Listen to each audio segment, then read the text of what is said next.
Avant de commencer, j'aimerais bien remercier le professeur Laine, mon superviseur, et le professeur aussi Marc Dumas, l'organisateur, parce qu'ils m'ont donné l'occasion de prendre part à ce colloque dans le cadre donc, de la pensée de Tillich. Donc je commence avec l'introduction.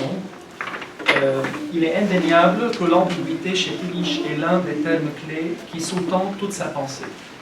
Elle s'éclaire d'autant plus qu'elle est plus comprise comme un terme de soubassement qu'un terme à côté d'autre, ce qui en fait plutôt un adjectif qu'un substantif. Elle est la marque de notre condition finie dans l'existence aliénée, en ce sens que tout ce qui existe s'imprègne d'ambiguïté. Le sacré est ambigu, le langage, le démonique. La vie est ambiguë, la loi, la religion, la culture, l'existence tout entière. Dans ce sillage, mon intervention se propose de montrer le caractère ambigu du démonique tel que Tillich l'entend. L'on montrera dans quelle mesure le démonique a ceci d'ambigu, qu'il participe d'une façon dénaturée à la puissance et à la sainteté du divin. Il ne peut donc nier le divin qu'à la base de sa participation au divin. Sur ce, j'ai divisé mon exposé selon 4 axes. Dans le premier, je développerai l'ambiguïté du démonique. Dans le second, l'ambiguïté de l'Ibris comme en supplément. Dans le troisième, je montrerai le lien entre le démonique destructeur et créateur. Et pour clôturer, je m'attarderai largement sur le 4e axe et ferai une lecture de la courroie comme dépassement de l'ambiguïté du démonique. Premier axe. Dieu est l'existence même, il devient sous la plume de Tillich l'être même. Partant de cette affirmation, il serait inadéquat selon Tillich d'affirmer que le démonique s'oppose radicalement au divin, au sens où il est la négation absolue de Dieu. Tout ce qui existe participe à Dieu, même le démonique. S'il ne participait pas à Dieu, il n'aurait jamais existé. Le démonique n'est pas anti-divin au sens où il n'a rien à voir avec le divin. Il est plutôt la démonisation du divin, la perversion du divin. Il est ce qui, en participant au divin, s'oppose au divin de par cette participation. En se démarquant un peu de Tillich et dans le sillage de la lecture patristique de récit de la Genèse, l'on dirait du démonique qu'il ne s'agit pas d'une participation en Dieu et pour Dieu, mais une participation peut-être en Dieu contre Dieu. Les pères de l'Église ont montré que le péché d'Adam ne consistait pas dans sa prétention à devenir semblable à Dieu, ce qui est bien en soi vu l'importance de la divinisation dans la théologie orientale, mais dans sa volonté d'égaler Dieu sans Dieu, alors qu'il faudrait le faire en Dieu. Tillich écrit dans la dogmatique: même dans le mal, l'inconditionné est encore ce qui porte. Dans le mal, tu montres ta colère. L'inconditionné porte encore là la contradiction qui s'oppose à lui. C'est la même idée que Tillich exprime en opposant le divin au démoniaque dans Philosophie de la religion. Le démoniaque possède toutes les formes d'expression du sacré, mais il les possède sous le signe de l'opposition contre la forme inconditionnée, et il les possède avec l'intention de la destruction. C'est en fonction de Dieu que le démonique s'oppose à Dieu. C'est en participant à l'être que le non-être s'oppose à lui. Le non-être n'est pas la négation totale de l'être, justement parce qu'il a eu de l'être la capacité de s'opposer à lui. Quelle que soit la puissance de cette opposition, le non-être garde toujours la marque de l'être dans son non-être. C'est indirectement le divin qui a donné au démonique la possibilité, entendue comme potentialité, de se rebiffer contre le divin. Cette idée de Tillich semble traduire l'un des éléments fondamentaux de la pensée luthérienne. Bien que Dieu agisse en toutes choses dans l'histoire, cette histoire est en même temps la lutte entre Dieu et Satan, entre leurs desseins. Luther traduit ces thèmes en disant que Dieu agit effectivement même en Satan. En effet, comment Satan pourrait-il être en dehors de Dieu, puisque Dieu ait le pouvoir d'être en tout? C'est donc l'être qui a donné au non-être la possibilité de s'opposer à l'être. C'est ce caractère à la fois divin et antidivin du démonique qui le rend ambigu. L'ambiguïté du démonique revient au fait qu'il participe d'une façon dénaturée à la puissance et à la sainteté du divin. Il nie le divin à la base de sa participation au divin. On a dit ça. C'est dans ce sens que Tillich a précisé: l'esprit déformé est encore de l'esprit, la sainteté déformée est encore de la sainteté. Si l'on voudrait pousser un peu la réflexion de Tillich, l'on dirait que le démonique serait également le mauvais usage de la liberté. Dieu a doté l'homme de la liberté, mais au lieu qu'elle se déploie en conformité avec Dieu, elle s'est abusée en s'opposant à lui. Dans cette optique, Tillich ne voit le démonique sévir que dans le domaine du sacré et du religieux. Seul le sacré se démonise, seule une religion devient démoniaque. Le profane qui s'oppose à Dieu s'y oppose généralement en dehors de la sphère religieuse, mais le démonique s'oppose comme absolu en exploitant l'absolu et au temple de l'absolu. Il n'est de pire démonisme que le démonisme religieux. Je cite, « L'élévation d'un conditionné à l'inconditionnalité est un démonisme, et le démonisme religieux n'est pas meilleur, mais pire que tout autre, dit Tillich, de renchérir le sacré et le lieu de prédilection du démonique. » L'exemple le plus frappant que l'on peut donner de cette démonisation du divin, selon ma propre lecture de Tillich, et lorsque je dis ma propre lecture, c'est-à-dire ce n'est pas Tillich qui le dit intégralement, mais c'est ma propre lecture inspirée par Tillich. Donc, est donnée par le Christ au moment où il a chassé les marchands du temple. Ils ont démonisé le temple à l'intérieur du temple. Un autre exemple, les scribes et les pharisiens qui prétendaient être les garants du sacré et du temple ont fini par condamner à mort le temple véritable de Dieu, Christ mort sur la croix, là où les vrais adorateurs adoreront le Père en esprit et en vérité. Ils ont crucifié le divin, ils l'ont démonisé, sous prétexte de ne pas blasphémer le divin, parce qu'ils ont dit à Pilate, selon notre loi, il doit mourir parce qu'il s'est fait fils de Dieu. C'est donc au nom du sacré qu'ils ont mis à mort le sacré, c'est au nom de Dieu qu'ils ont tué le Fils de Dieu, c'est au nom de leur loi qu'ils ont condamné celui qui complète toute loi, Christ, lui qui ne s'est jamais targué d'égaler Dieu, car le Père est plus grand que moi, il a dit dans Jean. Dans un texte qui s'intitule « Qu'est-ce que la vérité ?», Tillich entreprend quelque chose d'inhabituel. Il fait l'éloge de Pilate, qui s'est posé la question de la vérité et s'en est soucié, alors que les Juifs du temps de Jésus prétendaient posséder la vérité et ne s'en préoccupaient pas. Ils faisaient appel à leur tradition qui remonte à Abraham et n'avaient pas besoin de se soucier de la recherche de la vérité parce qu'ils prétendaient la détenir dans son entièreté. Les Juifs ont démonisé la vérité parce qu'ils étaient réfractaires à toute vérité qui s'opposait à la leur, y compris la vérité de celui qui a crucifié sur la croix toute vérité particulière s'érigeant au rang de vérité absolue. Ces paroles de Tillich sont écrites avec une fulgurance exceptionnelle. Il n'y a pas de vérité là où l'on affirme avec suffisance la vérité de sa propre croyance, là où l'on repousse dans l'ignorance ou avec fanatisme les idées et les coutumes étrangères. Il n'y a pas de liberté, mais une servitude démoniaque, là où une vérité particulière est érigée au rang de vérité ultime, car c'est une tentative pour se faire l'égal de Dieu, au nom même de Dieu. Dans le contexte global du procès de Jésus, Pilate le païen est aux scribes et pharisiens juifs ce que le profane est aux démoniques. Pilate représente avec les Romains la sphère du profane qui s'oppose au sacré en se tenant à la porte du temple, alors que les scribes et les pharisiens juifs représentent la sphère du démonique qui s'oppose au sacré en se tenant dans le temple. C'est parce qu'ils se sont opposés au temple qu'est Christ que le voile de leur temple s'est déchiffré en deux, et le professeur Langer en a un peu parlé, au moment où le Christ a rendu l'Esprit à Dieu le Père.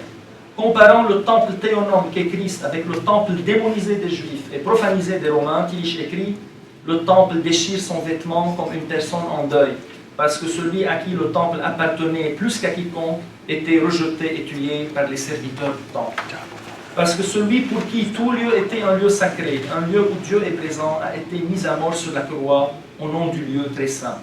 Quand le rideau du temple a été déchiré, Dieu a jugé la religion et a rejeté les temples. Je saute ce paragraphe pour passer à l'ambiguïté de l'Ibris. Dans son analyse de l'Ibris et de l'aliénation qui en résulte, Tillich décrit l'homme comme étant le seul être pleinement centré, jouissant d'une centricité structurelle qui lui confère sa dignité, sa grandeur et son affirmation dans l'être. Cette centricité est ce qui constitue la grandeur, autant que la petitesse et la fragilité de la condition humaine.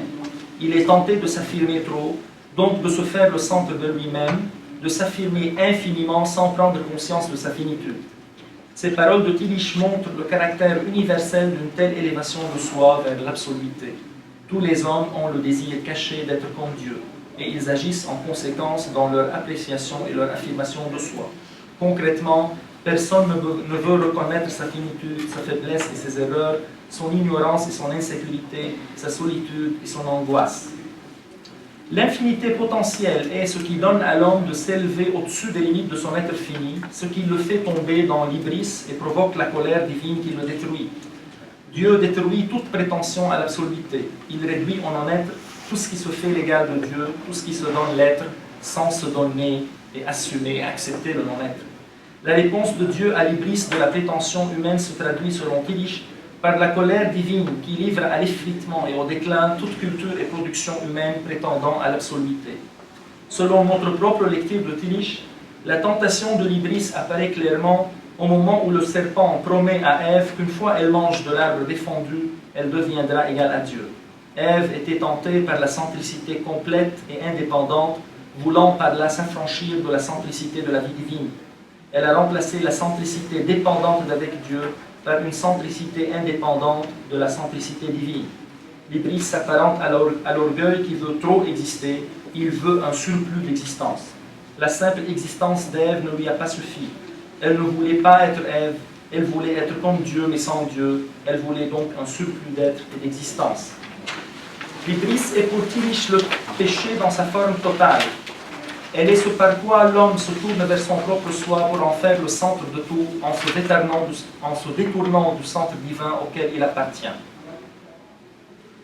Je passe le dernier paragraphe de cette partie et je vais laisser tomber donc le troisième axe. Le Christ était exactement le contraire de ce qu'a fait Ève. Dans sa lettre aux Philippiens, saint Paul a montré la condition kénotique du Christ qui s'est dépouillé de sa condition divine, ne s'arrachant pas comme une proie, l'être égal à Dieu. C'est en ce sens qu'il est à juste titre le second Adam et l'être nouveau. Tillich précise que le portrait biblique ne montre aucune trace d'hybris ou de présomption en Christ. Il acceptait au contraire la condition d'esclave, ne succombant pas à la tentation du diable dans le désert. Il a refusé les trois désirs de nourriture, de célébrité et de puissance illimitée, parce qu'autrement, il aurait été démonique et aurait cessé d'être le Christ. Selon les paroles de saint Paul, Christ s'est fait pécher pour nous. En mourant sur la croix, il s'est abandonné à Dieu, en abandonnant sa propre bonté, parce qu'ainsi fut accompli ce que dit l'Écriture, il a été mis au nombre des malfaiteurs. Le courage d'abandonner à Dieu sa propre bonté est l'élément central du courage de la foi, écrit Tillich. Bien, donc je passe au dernier paragraphe, ou bien au dernier axe, parce que c'est une lecture que je fais de la croix comme théonomie dépassant l'ambiguïté de l'hybris ou bien du démonique. Donc même si Tillich ne parle pas assez directement de la croix, cela n'empêche pas qu'elle se situe au cœur de sa pensée comme en filigrane. Elle constitue l'arrière-plan de sa réflexion, surtout dans sa dimension critique, et reste partout sous-jacente à tout discours que Tillich mène contre tout démonisme, qu'il soit ecclésial, religieux, philosophique, politique. Le Christ est certes la voie qui conduit au Père, mais Tillich va jusqu'à dire que si le Christ cesse de conduire au Père, mais à lui-même, il devient le démon et non le Fils. Le Christ conduit au Père, mais il n'est pas le Père. Il est la voie qui conduit au Père et non à lui-même. Tillich souligne, par exemple, si c'est le Fils qui conduit au Père, parce que le Père est plus grand que lui, c'est pourtant aussi le Fils qui doit dire de lui-même « Je suis la voie ». Et c'est là la frontière infiniment subtile qui sépare le divin du démonique. Si c'est par lui-même que le Fils est la voie, il est alors le démon. S'il est la voie de telle manière que ce n'est pas lui qui agit, mais le Père en lui, il est alors le vrai Fils. Voilà un exemple parfait de l'ambiguïté inhérente à toute voie de sa vie. L'une des armes que Tillich brandit contre le démonisme et l'orgueil humain, c'est l'idée de sacrifice. L'acceptation de sa propre finitude est ce par quoi le Christ s'est sacrifié lui-même en sacrifiant sa prétention à l'absoluité. Il a sacrifié les potentialités divines que son être recèle en acceptant les marques de la finitude humaine. C'est dans le sacrifice de la croix qu'il a donné le sens ultime et véritable de tout sacrifice. Tillich explique ainsi le sacrifice. L'esprit peut créer chez l'homme et dans l'humanité l'acceptation de la finitude, et ainsi peut donner un sens nouveau au sacrifice des potentialités. Dans chaque sacrifice religieux, l'homme fini se prive d'un pouvoir d'être qui semble lui appartenir, mais qui n'est pas le sien en un sens absolu, comme il le reconnaît par le sacrifice. Ce pouvoir d'être n'est le sien que pour autant qu'il lui a été donné. Il ne lui appartient pas ultimement. La reconnaissance de cette situation est le sacrifice. La croix est ce par quoi le Christ a sacrifié les potentialités enfouies dans sa divinité, même si les scribes et les pharisiens lui ont demandé de se sauver lui-même moyennant les miracles de la divinité pour qui croit en lui. Sauve-toi toi-même si tu es le Fils de Dieu, descends de la croix. Les disciples n'étaient pas du tout loin de cette mentalité de démonisation lorsqu'ils voulaient contraindre le Christ à accepter les revendications à une quelconque absoluté. Même si ces revendications à l'absoluté lui appartiennent en propre tant qu'il est le Fils éternel du Père, il les a sacrifiées au nom de l'image de la divine humanité créée par l'Esprit divin comme étant l'essence de l'homme Jésus de Nazareth. À la différence de l'idée humaniste de personnalité développée en qui toutes les potentialités humaines sont actualisées selon l'horizontale, le Christ s'est refusé d'actualiser en lui les potentialités divines parce que son royaume n'est pas de ce monde. Son royaume est du côté de la direction verticale. Il a sacrifié toutes les potentialités de la direction horizontale au profit de la seule potentialité qui compte, la potentialité de la direction verticale, l'unité ininterrompue avec Dieu. Le Christ aurait été capable de descendre de la croix et de se sauver lui-même en excluant la mort, mais il aurait abusé de sa liberté dans l'hybris de sa divinité égalant Dieu. S'il était descendu de la croix, il aurait refusé la mort, alors qu'il était appelé par le Père à l'assumer pour la dépasser dans la résurrection. Ce n'est pas la direction horizontale qui nous sauve de l'horizontale, mais la direction verticale. Le Christ aurait été capable de vivre éternellement dans l'existence aliénée de la direction horizontale, mais il a préféré de recevoir la vie de celui qui donne la vie de la direction verticale, donc du Père.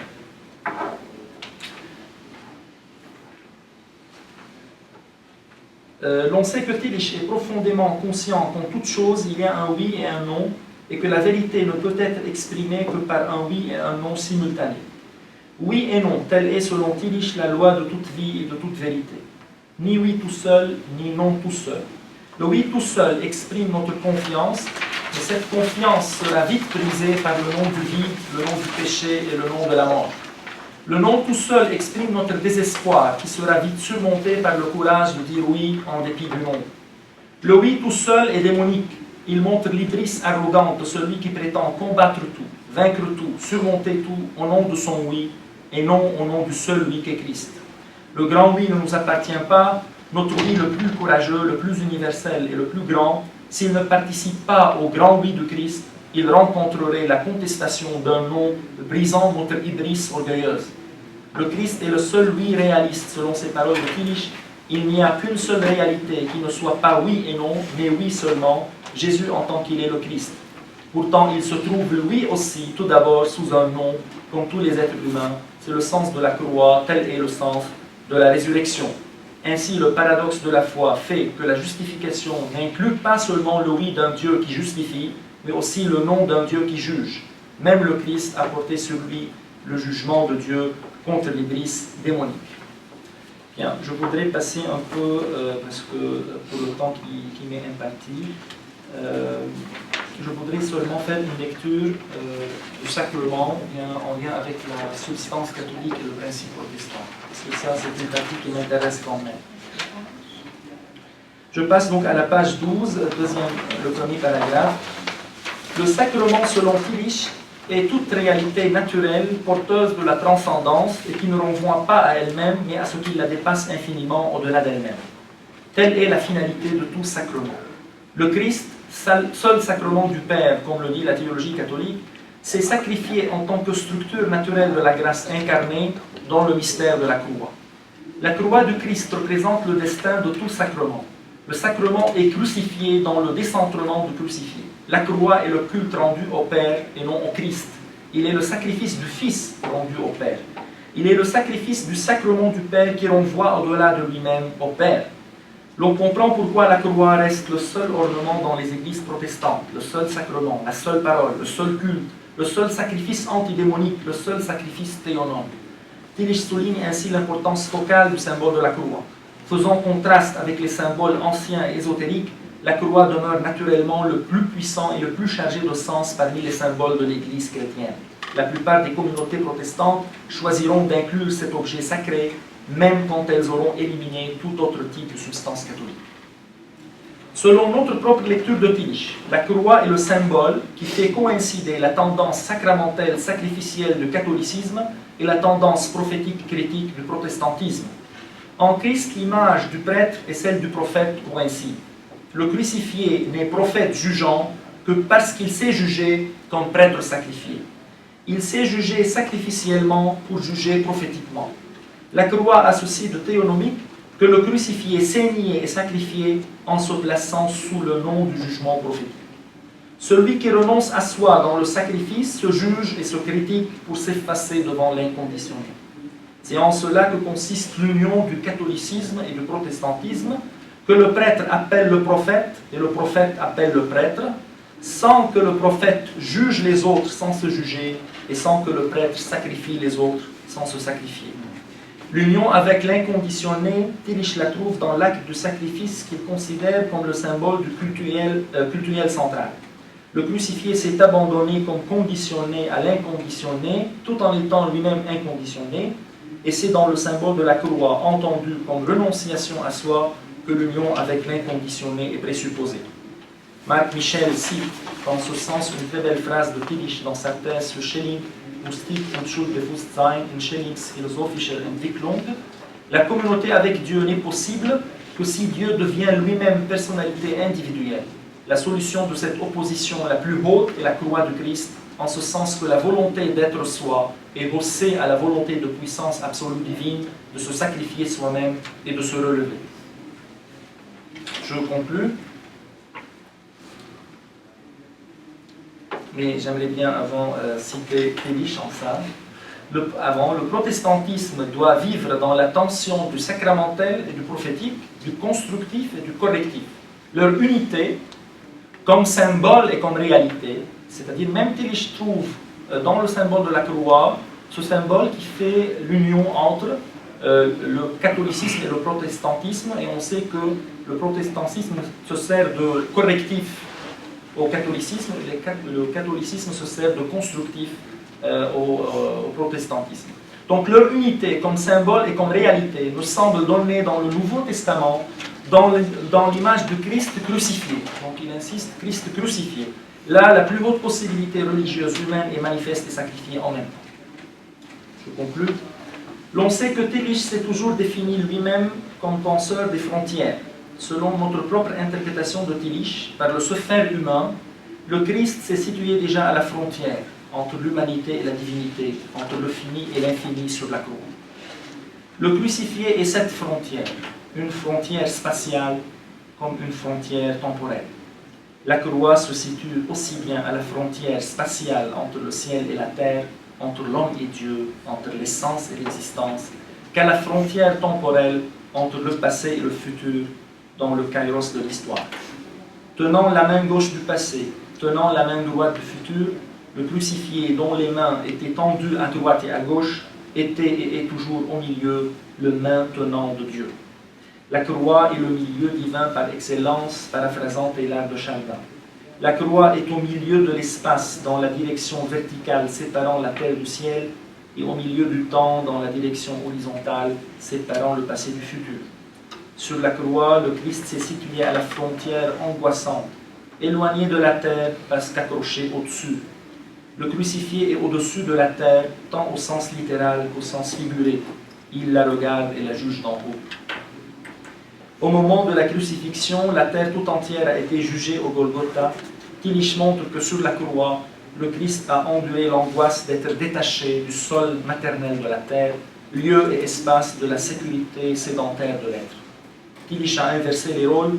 Ce n'est plus la croix qui s'est plantée dans la terre comme dans son fondement, mais c'est plutôt la terre elle-même qui a trouvé dans la croix son propre fondement sur lequel elle repose. Ces mots de Tillich sont inouïs et je clôture avec. En tremblant et en frémissant, la terre prouve qu'elle n'est pas le sol maternel sur lequel nous pouvons construire en toute sécurité nos maisons, nos cités, nos cultures et nos systèmes religieux. En tremblant et en frémissant, la terre a montré un autre fondement, le fond sur lequel elle repose. Depuis l'instant où Jésus a poussé son dernier cri et rendu son dernier soupir, et où les rochers se sont fondus, la terre a cessé d'être le fondement de tout ce que nous bâtissons sur elle. Elle ne subsiste que dans la mesure où elle repose sur un fond plus profond. Elle ne peut durer que dans la mesure où elle s'enracine dans le fondement où la croix est plantée. Merci pour votre écoute.